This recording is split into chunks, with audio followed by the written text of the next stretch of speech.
1915'te Osmanlı İmparatorluğu'nda Ermenilere karşı büyük bir soykırım yapıldı. Soykırım sırasında 1,5 milyon Ermeni katledildi. Yüz binlercesi ise zorla yerinden edildi. Suriye çöllerine sürgün edilen insanlar evlerinden koparıldı. Jön Türkler sadece insanları değil, bir medeniyeti de yok etmeye çalıştı. Kiliseler, okullar, mezarlıklar yıkıldı. Kültürel miras sistematik olarak silinmeye çalışıldı. Soykırımdan sonra hayatta kalabilen Ermeniler dünyanın dört bir yanına dağıldı. Bazıları yıllar sonra Ermenistan'a döndü.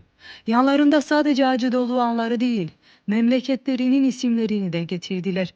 Yerevan'da kurulan bazı mahallelere Malatya ve Sebastia, Sivas, Norkmaraş, Yeni Zeytun, Yeni Arapgir adları verildi. Unutmamak ve unutturmamak için. Ermeni soykırımı kurbanlarını anıyoruz.